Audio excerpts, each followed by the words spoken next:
બાળકો, આજે આપણે વિષય ગણિત ગમત પ્રકરણ 9 કેટલા વખત એની અંદર આગળ જોઈશું. આપણે અગાઉના ક્લાસની અંદર કહો કેટલી વખત અને ગુણાકારનું એટલે કે સરવાળા વિશે જે ટૂંકું રૂપ છે જેને આપણે ગુણાકાર કહીએ છીએ એના વિશે થોડોક અભ્યાસ કર્યો. ત્યારબાદ આપણે 2નું, 3નું, 4નું અને 7નો ઘડીઓ પગલામાં કૂદકા લગાવી અને શીખ્યા. હવે આજે આપણે આગળ જે ઘડિયા શીખ્યા એના આધારે ગુણાકારનો થોડોક મહાવરો કરીએ. તો બાળકો, પેજ નંબર 132 ઉપર આપણને મહાવરો આપેલો છે અને આજે આપણે એ મહાવરો શીખવાનો પ્રયત્ન કરીએ. જો બાળકો, હવે આપણે આગળ જે શીખી ગયા છીએ એના આધાર પર અહીંયા આપણે મહાવરો લખવાનો છે. પેજ નંબર 132 ઉપર આ મહાવરો આપેલો છે. એમાં છે કે નીચેની વિગતો પૂરી કરો. એટલે અહીંયા તમને ગુણાકાર સ્વરૂપે ખાલી જગ્યાઓ આપેલી છે જે આપણે ઘડીઓ બોલવાનો છે અને ખાલી જગ્યાઓ પૂરવાની છે. 2 ગુણ્યા 7 એટલે કે 2નો ઘડીઓ તમારે 7 સુધી બોલવાનો છે. તો 2 સીતા 14. તો અહીંયા કેટલા લખીશું આપણે? 14. પછી 4 ગુણ્યા 9, 4 9 વખત. તો 4 નવા કેટલા થશે? 36. 5 ગુણ્યા 8, 5નો ઘડીઓ 8 વખત સુધી બોલવાનો છે. એટલે કે 5 8 વખત, 5 5 5 5 8 વખત કરીએ તો કેટલા આવે? તો 5 8 40. 10 ગુણ્યા 6, 10 ગુણ્યા 6, તો 10નો ઘડીઓ આપણે 6 સુધી બોલવાનો છે. તો 10 6 60. પછી છે 5 ગુણ્યા 9, 5 9 વખત. એટલે કે 5 નવા 45.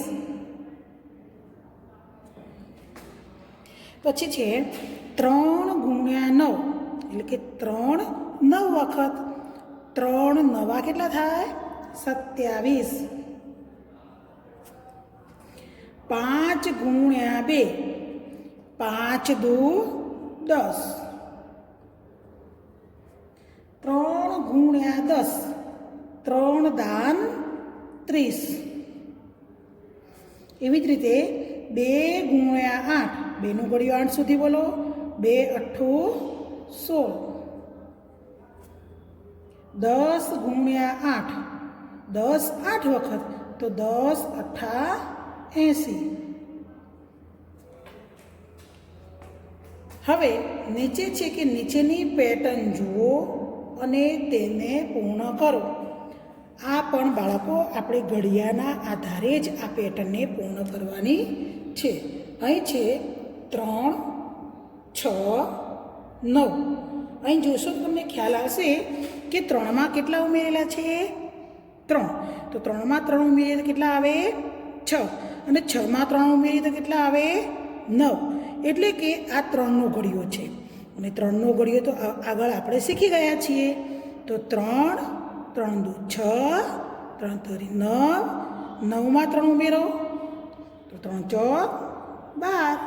12માં 3 ઉમેરશું તો 15 અને 15માં 3 ઉમેરો તો કેટલા આવે? 18. તો આ રીતે તમારે 3 3 ઉમેરતા જવાનું છે અને આ પેટર્ન પૂર્ણ કરવાની છે. બીજું જુઓ, 2 4 6. તો 2માં કેટલા ઉમેર્યા તો 4 આવ્યા? 2માં 2 ઉમેર્યા તો 4 આવ્યા. 4માં 2 ઉમેરીએ તો 6. તો હવે 6માં આપણે કેટલા ઉમેરવાના છે? 2. એટલે કે આ પેટર્ન પૂર્ણ કરવા માટે આપણે 2 2 ઉમેરતા જવાનું છે. તો 2માં 2 ઉમેરતા 4, 4માં 2 ઉમેરીએ તો 6 અને 6માં 2 ઉમેરીએ તો 8. 8માં 2 ઉમેરો 10. અને 10માં 2 ઉમેરો તો 12. 2 ઉમેરતા જવાનું અને પેટર્ન પૂર્ણ કરવાની. આગળ જોઈએ 10, 20, 30. અહીં જુઓ બાળકો, 10માં 10 ઉમેર્યા છે એટલે 20 આવ્યા. 20માં 10 ઉમેર્યા છે એટલે 30 આવ્યા. તો અહીં આપણે કેટલા ઉમેરતા જવાનું છે? 10 ઉમેરતા જવાનું છે અને આગળ પેટર્ન પૂર્ણ કરવાની છે. 10માં 10 ઉમેર્યા તો 20, 20માં 10 ઉમેર્યા તો 30 અને 30માં 10 ઉમેરશો તો કેટલા આવશે? 40. 40માં 10 ઉમેરો તો 50 અને 50માં 10 ઉમેરશો તો 60. તો આ રીતે આપણે 10 ઉમેરી અને આ પેટર્ન પૂર્ણ કરવાની છે. અહીં જુઓ 4, 8, 12. તો અહીં જોતાં જ આપણને ખ્યાલ આવી જાય કે દરેક સંખ્યાની અંદર કેટલા ઉમેર્યા છે? 4 ઉમેર્યા છે. 4માં 4 ઉમેર્યા તો 8, 8માં 4 ઉમેર્યા તો 12. હવે આપણે 12માં 4 ઉમેરવાના છે. તો 12માં 4 ઉમેરીશું તો કેટલા આવશે? 16. 16માં 4 ઉમેરો 20 અને 20માં 4 ઉમેરીશું કેટલા આવશે? 24. તો ધીરે ધીરે બાળકો આ ગણતરી તમારે મૌખિક કરવાની છે. હવે અહીં જુઓ 5, 10, 15. અહીં દરેક સંખ્યામાં કેટલા ઉમેર્યા છે? 5 ઉમેર્યા છે. 5માં 5 ઉમેરતા 10 મળે. 10માં 5 ઉમેરતા 15 થાય. હવે 15માં કેટલા ઉમેરીશું આપણે? 5. તો 15માં 5 ઉમેરીશું તો 20 મળશે. 20માં 5 ઉમેરીશું તો 25 મળશે. 25માં 5 ઉમેરીશું 30 મળશે. આ રીતે 5 5 ઉમેરતા આ પેટર્ન પૂર્ણ થશે. હવે છેલ્લી ખાલી જગ્યા જોઈશું કે 30, 60, 90. બાળકો અહીં દરેક સંખ્યાની અંદર તમે જોશો, પહેલાં આપણે જોઈ કે 3, 6, 9. અહીં પણ એવી સંખ્યા છે. જુઓ 3, 6 અને 9. પરંતુ અહીં 3 એકાના ઘડિયાની સંખ્યા છે, શૂન્ય વગરની સંખ્યા છે. જ્યારે અહીં 30 એટલે કે શૂન્યવાળી સંખ્યા છે. એટલે 30માં કેટલા ઉમેરા છે? તો 60 આવ્યા. 30 + 30 બરાબર 60. 60 + 30 બરાબર 90. તો 90ની અંદર આપણે 30 ઉમેરવાના છે. 90માં 30 ઉમેરીશું તો કેટલા આવશે? 120. 120માં 30 ઉમેરો તો 150 અને 150માં તમે 30 ઉમેરશો એટલે 180 આવશે. તો આ રીતે બાળકો આપણે આગળની રકમ જોવાની અને એ સંખ્યામાં કેટલા ઉમેર્યા છે કે કેટલા બાદ કર્યા છે એના આધાર પર આપણે આગળની પેટર્ન પૂર્ણ કરવાની રહેશે. બાળકો પેજ નંબર 133 ઉપર એક વૃક્ષ આપેલું છે અને આ વૃક્ષનું નામ છે ગુણાકારનું વૃક્ષ. એટલે કે ગુણાકારનું જે ઝાડ આપેલું છે એ ઝાડ આપણે પૂર્ણ કરવાનું છે. કેવી રીતે? કે અહીં જે સંખ્યા આપેલી છે એ સંખ્યા કયા કયા ઘડિયામાં આવે છે તે આપણે લખવાનું છે. ઉદાહરણ તરીકે અહીં આપેલું છે કે 10. તો 10 કયા કયા ઘડિયામાં આવે છે? તો આપણે આગળ જોયું કે 10 2 × 5 એટલે કે 2ના ઘડિયામાં 10 આવે છે. 2 પંચા 10 થાય. એવી જ રીતે 5 દુ 10 થાય. અને સંખ્યા પોતે એકના ઘડિયામાં તો આવે જ ને આવે જ. એટલે કે 10 × 1 એટલે કોઈ પણ સંખ્યાને 1 વડે ગુણાકાર કરતાં તેની તે સંખ્યા મળે. એટલે અહીં આપેલી દરેક સંખ્યાને તમારે 1 વડે તો ગુણાકાર કરવાનો જ. ચલો હવે આપણે આગળ જોઈએ એટલે આપણને થોડો ખ્યાલ આવશે. અહીં કેટલા આપેલા છે? 12. તો સૌ પહેલાં બાળકો તમારે શું કરવાનું કે 12ને 1 વડે ગુણી કાઢવાના. 12 × 1. 12 એકા 12. પછી જોવાનું કે 12 બીજા કયા ઘડિયામાં આવે? તો 2ના ઘડિયામાં. 2 6 12 એટલે કે 2 × 6. 2 6 12. આગળ જોઈએ તો બીજો કયો ઘડિયો છે કે જેમાં 12 આવે? તો 3ના ઘડિયાની અંદર 3 ચોક 12. 3 ચોક 12. આગળ જુઓ તમે તો બીજો કયો ઘડિયો છે? તો 4 તરી 12. આમ આપેલી સંખ્યા કયા કયા ઘડિયામાં આવે છે તે આપણે લખવાનું છે, એટલે કે આપેલી સંખ્યાનું જુદી જુદી રીતે વિભાજન કરવાનું છે. હવે છે 18. તો 18 કયા ઘડિયામાં આવે? તો પહેલાં લખીશું આપણે 18 ગુણ્યા 1. 18 એકા 18. પછી 2 ગુણ્યા 9. 2 નવા 18. 2ના ઘડિયામાં 18 આવે. પછી 3ના ઘડિયામાં જુઓ 3 6 18 થાય ને, 3 6 18. પછી 6ના ઘડિયામાં જુઓ 6 તરી 18.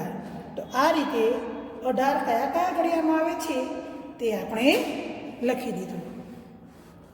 35. તો 35 એકા 35 એટલે 35 ગુણ્યા 1. હવે 35 બીજા કયા ઘડિયામાં આવે છે? તો 5ના ઘડિયામાં 5 ગુણ્યા 7. 5 સીતા 35 અને 7 ગુણ્યા 5. 7 પંચો 35. આમ 35 એકા 35 5ના ઘડિયામાં અને 7ના ઘડિયામાં 35 આવે. હવે આપણે જોઈએ 24. તો 24 કયા કયા ઘડિયામાં આવે છે? તો પહેલાં તો લખીશું આપણે 24 ગુણ્યા 1. પછી બીજો એવો કયો ઘડિયો છે કે જેની અંદર 24 આવે છે? તો 12 ગુણ્યા 2. 12 દુ 24 થાય. પછી 4નો ઘડિયો 4 6 24.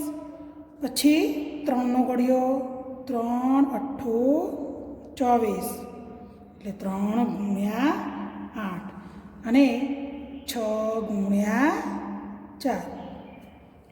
આ રીતે 24ના ઘડિયામાં, 12ના ઘડિયામાં, 4ના ઘડિયામાં, 3ના ઘડિયામાં અને 6ના ઘડિયામાં આવે છે.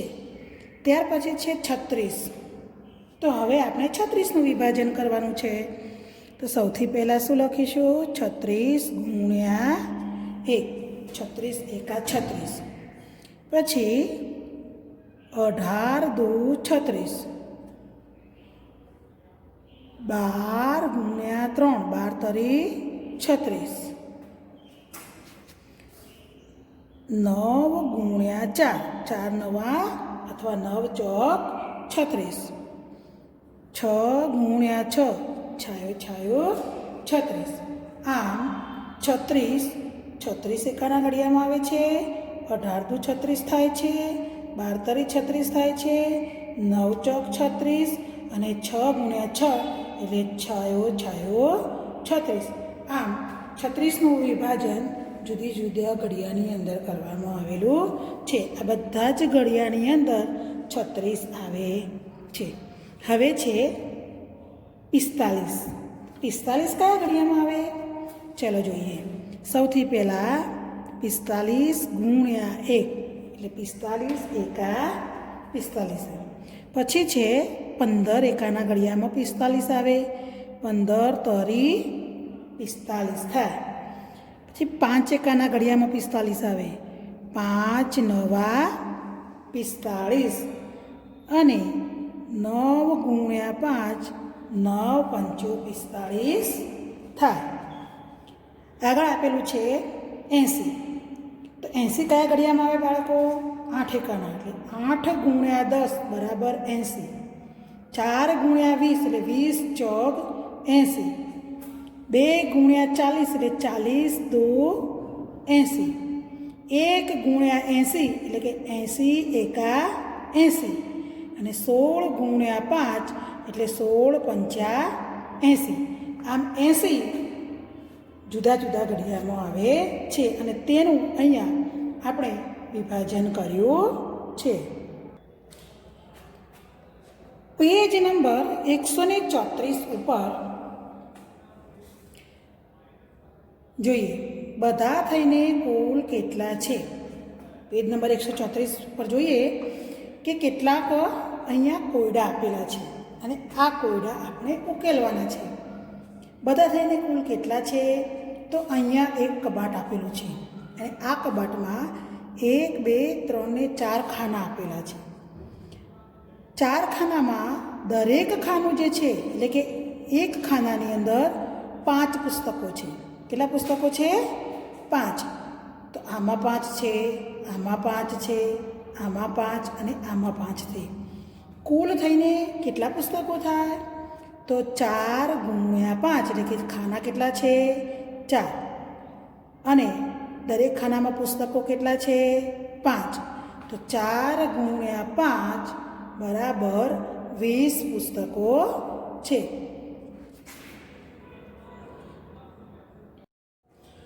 અહીં આપણને કેટલાક કોયડા આપ્યા છે, જે કોયડા આપણે ઉકેલવાના છે. એક શર્ટમાં 5 બટન છે, તો 3 શર્ટના કુલ કેટલા બટન થાય? જુઓ, આ છોકરી જે છે એના શર્ટની અંદર પણ 5 બટન છે, આની અંદર પણ 5 છે અને આની અંદર પણ 5 છે. શર્ટ કેટલા છે? 3. અને દરેક શર્ટમાં કેટલા બટન છે? 5. તો આપણે લખીશું કે 3 વખત 5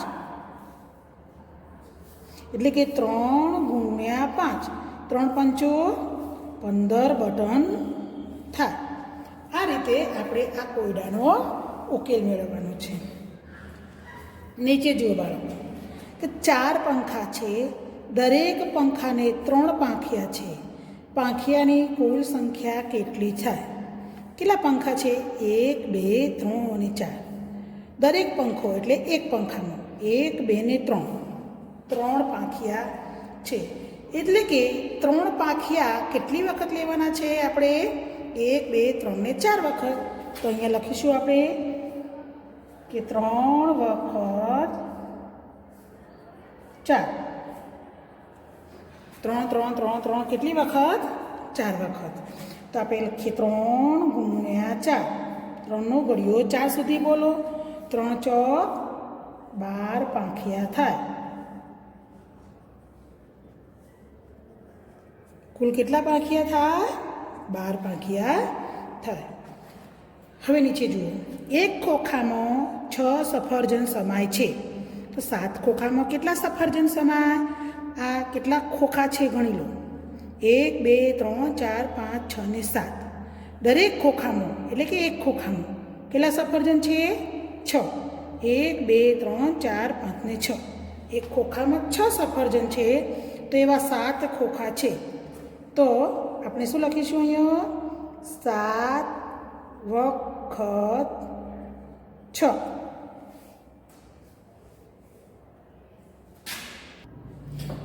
7 × 6.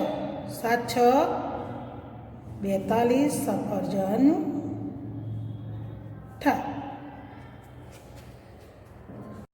જુઓ બાળકો, અહીં 4 ત્રિકોણને કુલ કેટલા ખૂણા છે તે આપણે શોધવાનું છે. 1 2 3 ને 4 ત્રિકોણ આપેલા છે. હવે સૌથી પહેલાં આપણે એક ત્રિકોણમાં કેટલા ખૂણા છે તે શોધવા પડે. તો 1 2 3. એક ત્રિકોણમાં કેટલા ખૂણા છે? 3. એવા કેટલા ત્રિકોણ આપેલા છે? 4. તો આપણે લખીશું 3 × 4. 4 તરી 12 ખૂણા થાય. એક ત્રિકોણમાં 3 ખૂણા, તો એવા 4 ત્રિકોણમાં કેટલા ખૂણા? તો 4 તરી 12 અથવા 3 ચોક 12. પાંચમું છે બાળકો કે ગુણાકારના સત્યો. અહીં આપણે ઘડિયાના આધારે અથવા આપેલી સંખ્યાને કેવી રીતે વિભાજન કરી શકાય તે લખવાનું છે. 8 × 3 એટલે 8નો ઘડિયો તમારે 3 સુધી બોલવાનો છે. 8 તરી 24. 3 × ખાલી જગ્યા બરાબર ખાલી જગ્યા. અહીં 3 એકલા આપેલા છે. 3 ને તમે કોઈ પણ સંખ્યા વડે ગુણી શકો. તો અહીંયા લખીએ 3 × 6. 3 6 18. પછી અહીં આપેલા છે 42. તો 42 કયા ઘડિયાની અંદર આવે? તો 6 × 7, 6 સીતા 42 થાય, અથવા 7 × 6 એમ પણ તમે લખી શકો. અહીંયા 5 × ખાલી જગ્યા બરાબર 40. તો 5નો ઘડિયો તમારે 40 આવે ત્યાં સુધી બોલવાનું છે. તો 5 × 8 = 40 થાય. અહીં આપણને જવાબ આપેલો છે કેટલો? 54. કેટલો જવાબ આપેલો છે? 54. હવે અહીંયા તમારે સંખ્યા લખવાની છે. કયા ઘડિયાળમાં 54 આવે?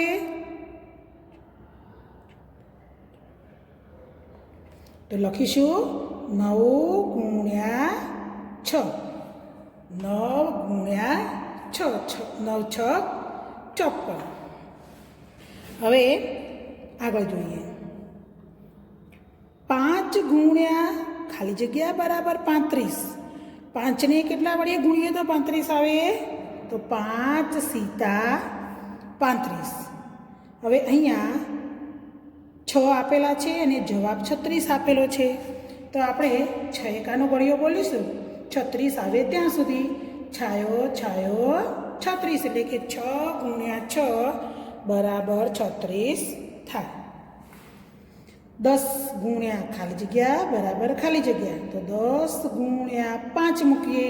તમે 4 મૂકી શકો, 3 મૂકી શકો, 2 મૂકી શકો, કારણ કે અહીંયા જવાબ આપેલો નથી. આપણને જે સંખ્યા યોગ્ય લાગે તે સંખ્યા અહીં મૂકવાની. 10 × 5, 10 × 5 = 50. અહીંયા આપણે 9નો ઘડિયો બોલવાનો છે અને 36 આવે ત્યાં ઊભું રહેવાનું છે કે 9ને કેટલા વડે ગુણીએ તો 36 આવે? તો 9 × 36 અથવા 4 × 9 = 36 થાય. અહીં 7 આપેલા છે અને જવાબ 28 આપેલો છે. તો આપણે 7નો ઘડિયો બોલવાનો અને 28 આવે ત્યાં ઊભું રહેવાનું. તો 7 × 28 થાય, એટલે કે 4 × 28. આ રીતે આપણે આપેલા ગુણાકારને પૂર્ણ કરવાના છે. અહીંયા 1નો ઘડિયો આપેલો છે. 1 વખત 1 એટલે 1 × 1 બરાબર 1. 2 વખત 1 એટલે 2 × 1 બરાબર 2. તો 3 વખત 1 એટલે 3 અહીંયા કેટલા લખીશું? 1. 3 × 1 = 3. 4 વખત 1 એટલે 4 વખત 1. તો 4 × 1 બરાબર 4. હવે આપણે આ ઘડિયાને પૂર્ણ કરવાનું છે. અહીંયા લખીશું આપણે 5. 4 પછી કેટલા આવે? 5 વખત 1 એટલે 5 × 1 બરાબર 5. 6 વખત 1 એટલે 6 × 1 બરાબર 6. 7 વખત 1 એટલે 7 × 1 બરાબર 7. 8 વખત 1 એટલે 8 × 1 બરાબર 8. આ રીતે બાળકો આપણે ઘડિયો બોલતા જવાનું છે અને 1ના ઘડિયાને તૈયાર કરવાનો છે. બાકીનું આપણે આવતા તાસમાં જોઈશું. અસ્તુ.